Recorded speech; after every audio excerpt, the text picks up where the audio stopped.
మాతృదేవోభవ. చివరి క్షణముదాక పనిసేయుట దక్క శయించుటేమిటో వివరమెరుంగనట్టిది వివేకము నీకెటు లభ్యనమ్మరో. ఎవరికి లేని ఓపిక మహీతలమంతటి ఓర్పు నీకు దేవి వరముగాను సంగెనో. కవిత్వము చాలదు నిన్ను తింపగన్. అమ్మా, కవిత్వము చాలదు నిన్ను తింపగన్. ఏబిఎన్ ఆంధ్రజ్యోతి ప్రేక్షక మహాశయులందరికీ నవజీవన వేదం అనే కార్యక్రమంలో 715వ భాగానికి స్వాగతం పలుకుతున్నాం. పచ్చని చెట్లు శాంతిమయ వాయువులన్ ప్రసరించుచుండ గచ్చచతురాస్యులం గురులు శాస్త్రములన్ ప్రవచించుచుండ వివత్సుల బోలు శిష్యుల అపవాదములన్ ప్రకరించుచుండ. ఇది అండి ఆనాటి విద్యా విధానం. వివత్సుల బోలు శిష్యులు అపవాదములను ప్రకరించుచుండ. గుర్తుపెట్టుకోవాలి, మన ప్రాచీన విద్యా విధానంలో ప్రశ్నకున్న ప్రాధాన్యాన్ని. ప్రశ్న ఉపనిషత్తు ఉంది ప్రత్యేకంగా. కేనా అని మొదలవుతుంది ఒక ఉపనిషత్తు. కేను ఉపనిషత్తు అన్నారు. ఎవరి చేత ఈ సృష్టి ప్రారంభమైంది నాకు వివరంగా చెప్పండి, ఉదాహరణతో చెప్పండి. మీరు చెప్పింది మేము నమ్మడానికి సిద్ధంగా లేము. ఇక్కడ ఉదాహరణ వివరించాల్సింది, తార్కికంగా ఉండాల్సింది. దేవుడు అనేది ఒక నమ్మకం కాదు, పునర్జన్మ నమ్మకం కాదు. ఆత్మజ్ఞానం చెప్పగలిగితే దేవుణ్ణి నిరూపించవచ్చు. సుడిగుండం శరీరం ఏర్పడడం, సుడిగాలి శరీరం ఏర్పడడం, ఇంకో చోటకెళ్ళి గాలి మళ్ళీ ఇంకో శరీరం ఏర్పరచుకుని గుండ్రంగా ఏర్పరచడం, ఇదివరకు మనం ఉపనిషత్తుల ఆధారంగా చెప్పుకున్నాం. వాటితో పునర్జన్మను నిరూపణ చేయొచ్చు. అసలు కళ తెలిస్తే పునర్జన్మ అర్థమవుతుంది, కళ తెలిస్తే సృష్టి అర్థమవుతుంది. పడుకున్న తర్వాత మనం కళ ఎలా కంటున్నాం? ఎవరా కంటున్నవారు? ఒక జీవుడు పడుకొని ఉండగా అతని ఆత్మసాక్షిగా మనస్సు ఒక ప్రపంచాన్ని సృష్టిస్తోంది, కల్పిత ప్రపంచాన్ని. సరిగ్గా పరమాత్మ సాక్షిగా మాయ ఈ ప్రపంచాన్ని సృష్టించింది. అందుకే సృష్టిని కల్పం అన్నారు. శ్వేతవరాహ కల్పం, మేఘవాహన కల్పం, పద్మ కల్పం. కల్పం అంటే కల్పన. ఇదో కల్పన థియేటరు. దీని గురించి అంత కంగారు రకాల.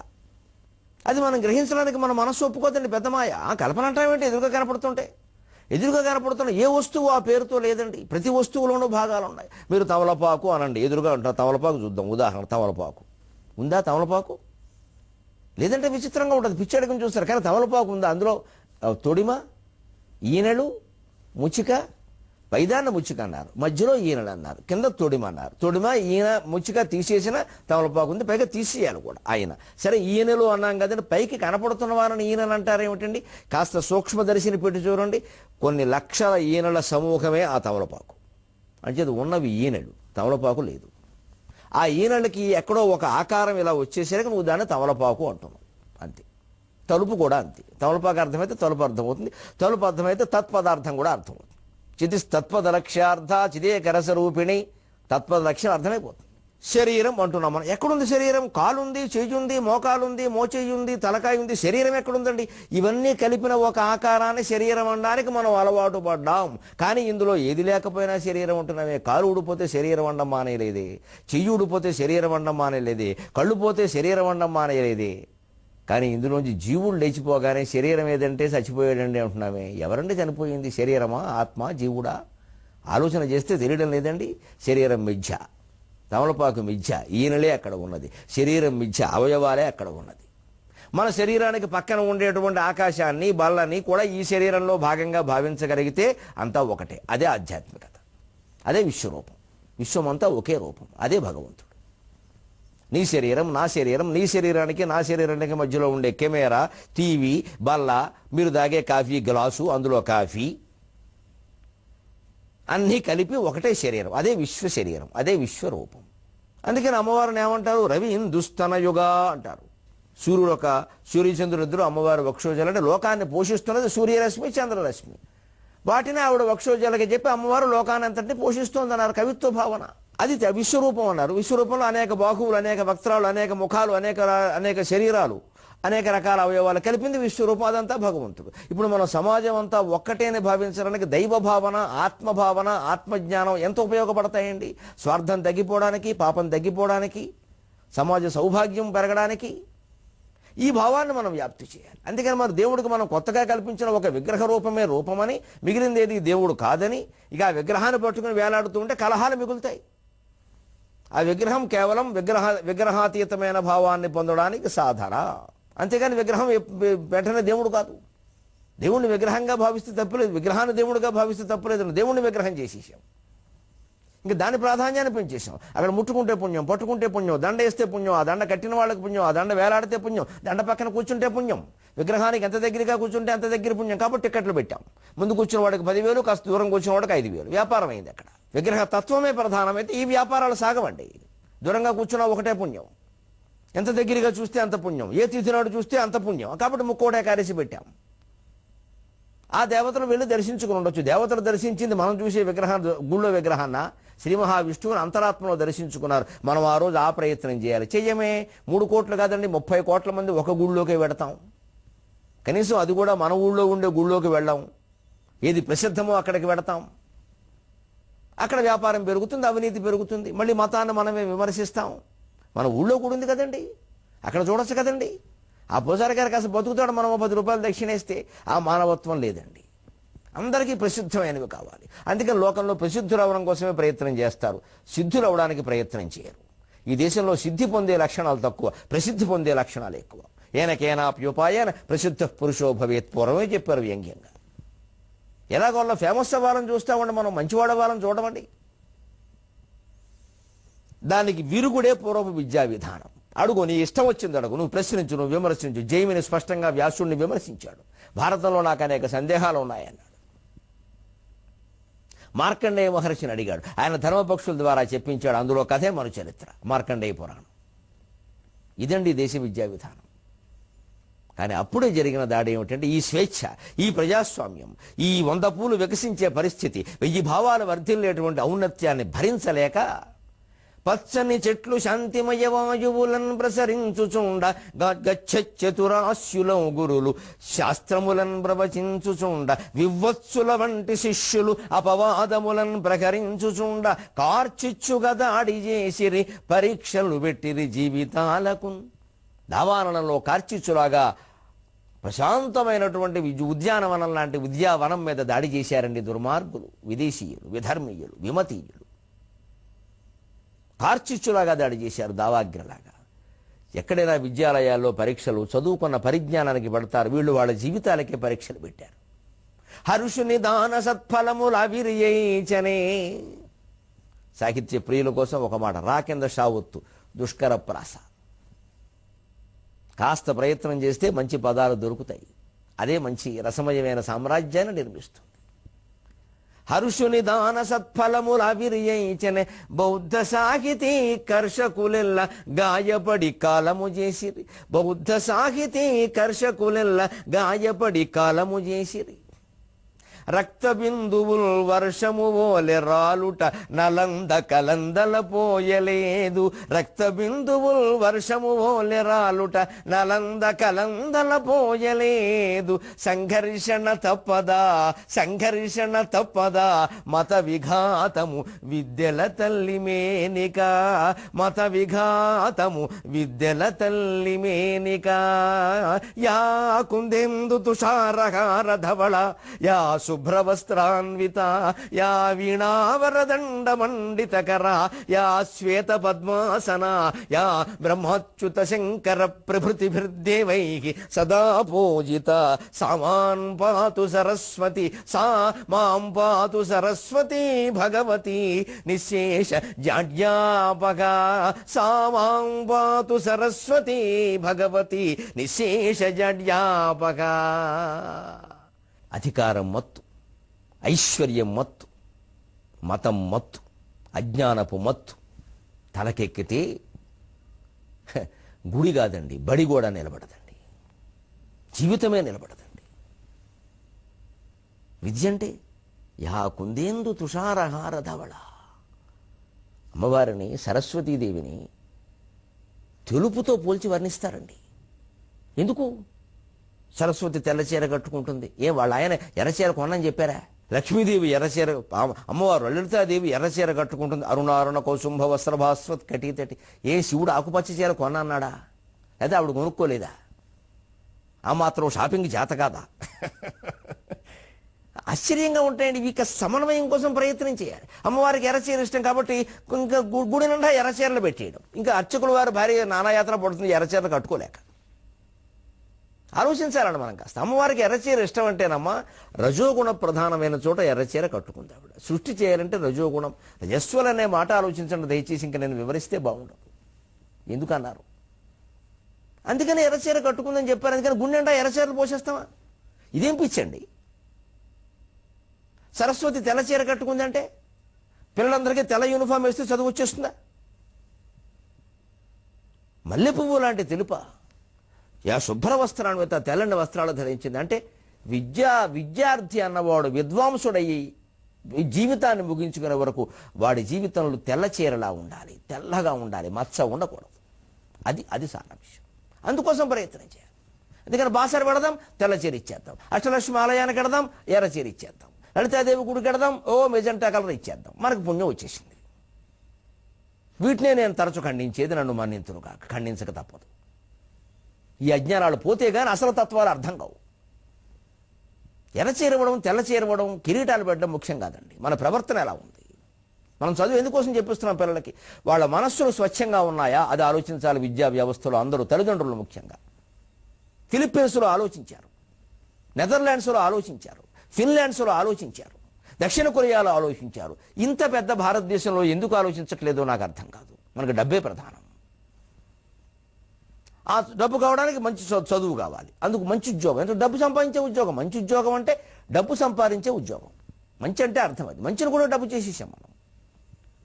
దానికి తగిన చదువు అంటే డబ్బు చదువే. డబ్బు ఉద్యోగం, డబ్బు చదువు.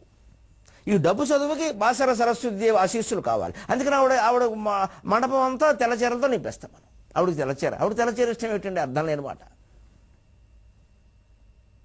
ఆవిడ వీణ వాయించుకుంటుందమ్మా. ఎందుకో తెలుసా? అర్థం చేసుకోవాలి ఎందుకు. సరస్వతి మూలా నక్షత్రం గమనించండి. మూల అంటే అర్థం అండి, మూలమైన నక్షత్రం. మూల ఉండే నక్షత్రం కాదు, తెలుగు మూల కాదు, సంస్కృతం మూల. మూల పురుషుడు. అలవైకుంఠపురంలో చెబితే అలవైకుంఠపురంబులో నగరిలో ఆ మూల సౌధంబుదాపల అనాలి. ఆ మూల సౌధం అంటే ప్రధానమైన భవనం. అందుకని ఆ మూల అని ఎవరన్నా చెబితే అజ్ఞానం అర్థం. చదవడం అర్థం తెలియదు అనమాట. ఏ మూల? ఈశాన్య మూల. ఆ మూల ఏమిటి? ఆ మూల దగ్గర ఆపకూడదు పద్యాన్ని. ఆ మూల సౌధంబుదాపల, ప్రధానమైన సౌధంలో ఉంటాడు విష్ణువు. మూల కూర్చోవడం ఆయనకేం పని? అర్థాలు తెలియకపోతే అలాగే ఉంటుంది. అలాగే మూలా నక్షత్రం అంటే మూల కాదండి, మూలమైన. సరస్వతి నక్షత్రం మూలా నక్షత్రం కదా, దాని ఆకారం అండి మీరు గమనించండి. జ్యోతిష్ శాస్త్రం ప్రకారం వీణ ఆకారంలో ఉంటుందండి. ఆ మూలా నక్షత్ర సముదాయం వీణ ఆకారంలో ఉంటుంది. మనం దాన్ని మూలా నక్షత్రం అన్నాం. సరస్వతీదేవిని దానికి అధిష్టాన దేవత చేశాం. ఇప్పటికీ దసరాల్లో మూలా నక్షత్రం ఉన్న రోజున సరస్వతిగా అమ్మవారిని ఆరాధిస్తారు. అదే లలితాదేవిని సరస్వతిగా ఆరాధిస్తారు. అంటే ఉన్నది ఒకటే శక్తి. దాన్ని మీరు విద్య కోసం సరస్వతిగా ఆరాధించండి, సంపద కోసం లక్ష్మిగా ఆరాధించండి, సౌభాగ్యం కోసం పార్వతిగా ఆరాధించండి, రక్షణ కోసం భగవంతుడైన శ్రీ మహావిష్ణువుగా ఆరాధించండి, అపూర్వమైన కైవల్య జ్ఞానం కోసం ఈశ్వరుడుగా ఆరాధించండి. ఇంకేమైనా కావాలంటే ఇతర దేవతలు కూడా పెట్టుకుని ఆరాధించండి, ఏం అభ్యంతరం లేదమ్మా. దాని ప్రతీక మాత్రమే.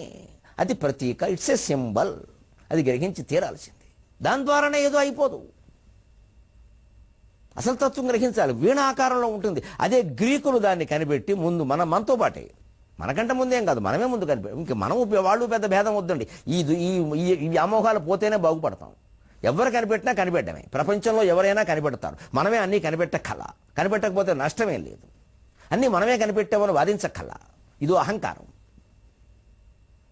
కనిపెట్టిన వాటిని ఏం చేశామో తెలుస్తూనే ఉంది. ఇక్కడ మన శాస్త్రాలు వాళ్ళైనా పట్టుకెళ్ళి కృషి చేసి బయట పెడితే ఆనందించాలని. కనీసం వాళ్ళైనా బయట పెట్టారు. మనం బయట పెట్టాం కదా, మనం మూటలు కట్టుకుంటూ కూర్చున్నాం డబ్బులు. వాళ్ళు శాస్త్రాలు చదువుకున్నారు, మనకంటే మంచి పని చేశారు. కనీసం శాస్త్రం వెలుగులోకి వచ్చింది. నేను చోట ఇక్కడ పుస్తకాలు పెడితే మాకు ఎవరో చెప్పారు, అక్కడ సభ దగ్గర పుస్తకాలు పెడితే 4 పుస్తకాలు పోయాయండి, ఎవరో కొట్టేశారన్నారు. నేను సంతోషించాను. దొంగతనం చేసి పుస్తకం చదువుకుంటున్నానంటే ఎంత గొప్ప విషయం అయ్యా అన్నాను. పుస్తకం దొంగతనం చేసి చదువుకుంటున్నాడు, నా పుస్తకాన్ని రాసిన సాగర ఘోష కావ్యం అంటే ఎంత గొప్ప విషయం పోరే అన్నాను నేను. దాని మీద వచ్చే 100, 50 రాకపోతే నష్టం లేదని వాడు చదవడమే నాకు కావాలి. అందుకే పోనీ మన శాస్త్రాలన్నీ విదేశీయులు పట్టుకెళ్ళలేమండి. ఇప్పుడు వాళ్ళైనా దాని మీద కృషి చేశారు కదా, మనం చేయలేదుగా. మనం ఊరికే అట్టుపెట్టి పూజ చేశాం. వాళ్ళు కృషి చేశారు. పూజ కంటే కృషి ముఖ్యం జ్ఞానాల్లో. అందుకని మూలా నక్షత్రాన్ని రూపంలో, వీణ రూపంలో ఉన్న మూలా నక్షత్ర సముదాయానికి సరస్వతి పేరు మీద ఉండే నక్షత్రానికి వాళ్ళు లైర్ అని పేరు పెట్టారు. లిరిక్, లిటరేచర్, దాని నుంచి వచ్చింది ఇంగ్లీష్ మాట. మనం వీణ, సరస్వతి అని పేరు పెట్టాం. ఆ వీణ దేనికంటే ధ్వని. ఎందుకని? ఈ విద్య ద్వారా అధ్యాత్మ విద్యను గ్రహిస్తే, యోగ సాధన చేస్తే మూలాధార చక్రం, స్వాధిష్టాన చక్రం, మణిపూర చక్రం దాటి అనాహత చక్రానికి చేరుకుంటే అక్కడ ఘంటానాదం, వీణానాదం, మృదంగనాదం వినపడతాయి. అంతిమంగా నీ సాహిత్యం ద్వారా, విద్య ద్వారా ఆ నాదాన్ని వినాలి. శబ్దం కాదు, నాదం ముఖ్యం.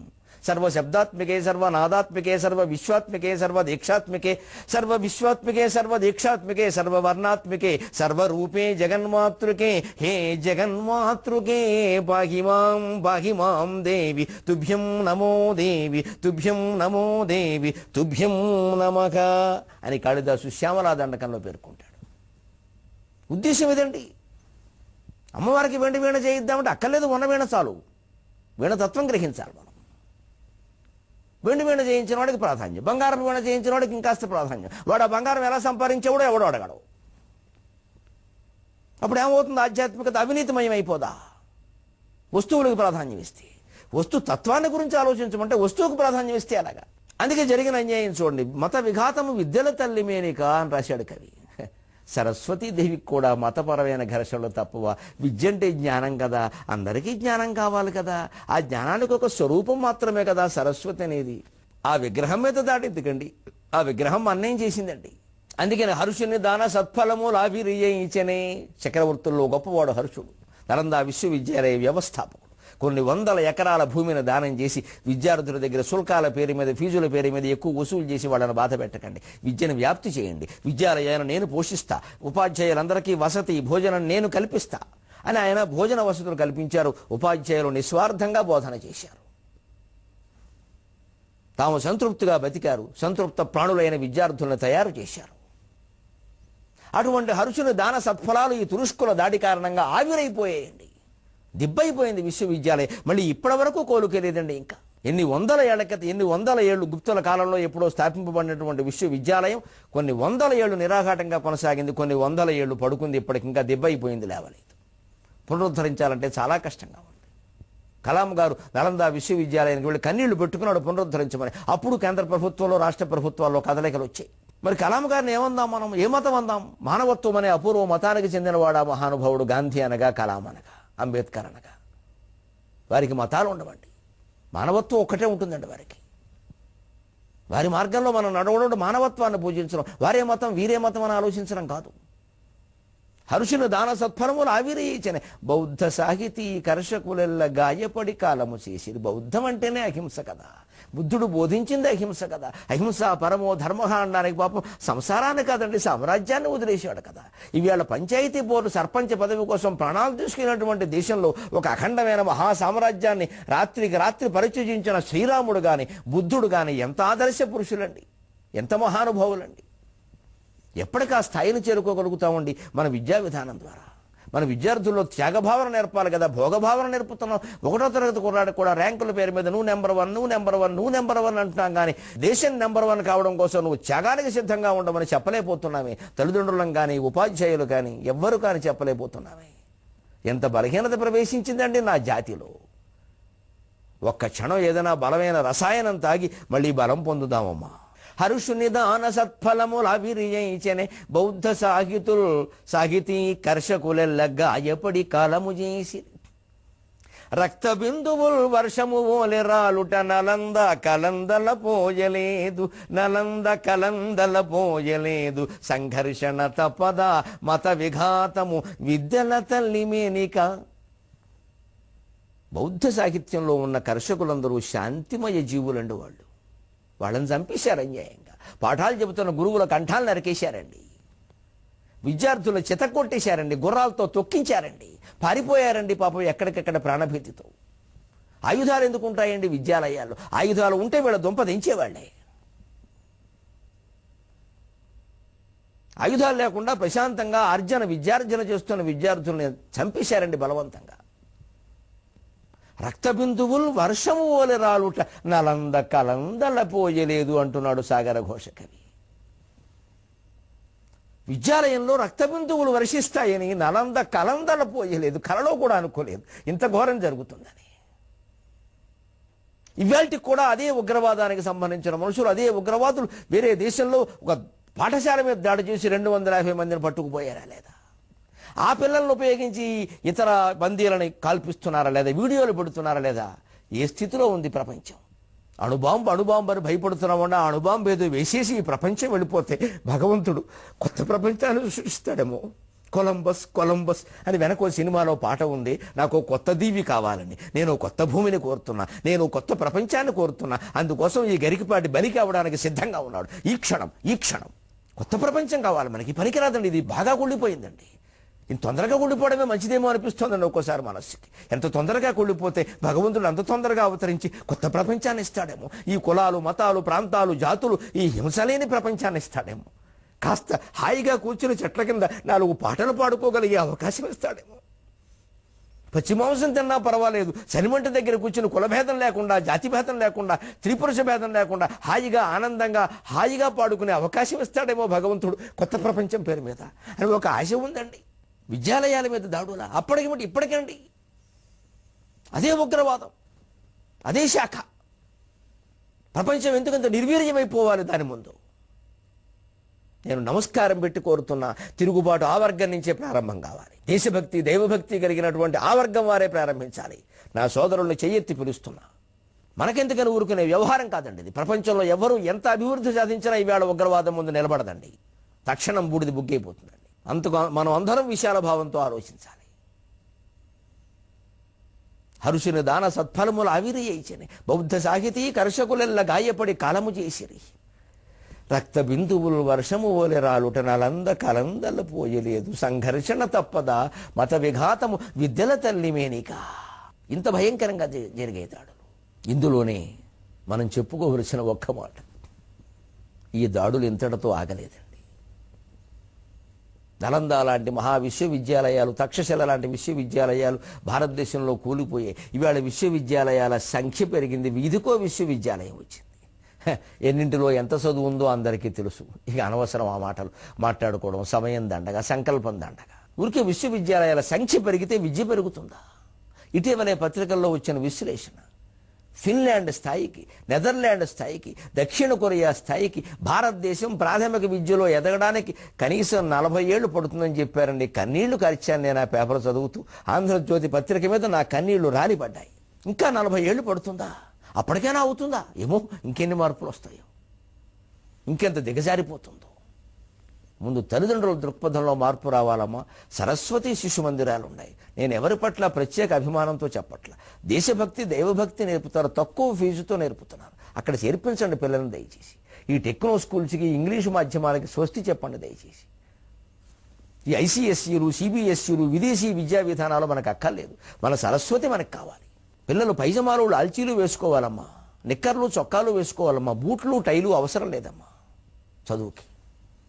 తిరిగి ఆ విద్యా విధానంలో ప్రవేశిస్తే తప్ప మనం శాంతిని సాధించలేం. ఈ దాడులు విద్యా వ్యవస్థతో ఆగలేదు, భారతదేశంతో ఆగలేదు.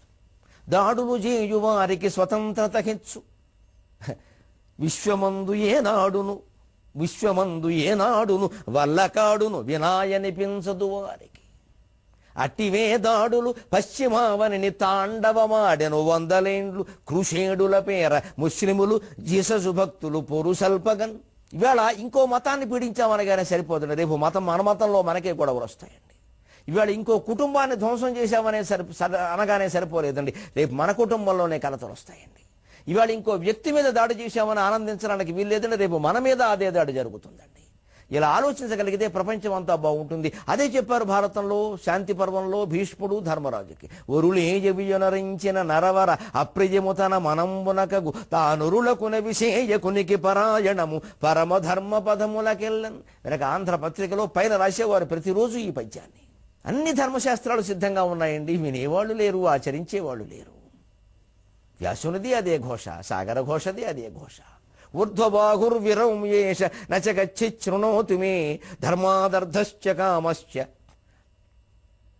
సఖిమర్థం న సేవ్యతే. చేతులెత్తి ఏడుస్తున్నాను రా. 1700 శ్లోకాల భారతం రాసి, 18 పురాణాలు రాసి, వేదాలను వ్యాసం చేసి, భాగవతం రాసి, 13,707 శ్లోకాల భాగవతం రాసి, చేతులెత్తి మొత్తుకుంటున్నా. ధర్మాదర్ధశ్చ కామశ్చ. మనం డబ్బు సక్రమంగానే సంపాదిస్తున్నామా? మన కోరికలు సక్రమంగానే ఉన్నాయా అని ఒక్కసారి ఆలోచించండి దయచేసి. ముగింపులోనైనా ఆలోచించండి, 23:30 గంటల్లోనైనా ఆలోచించండి, అదేదో తెలుగులో ఆలోచించండి.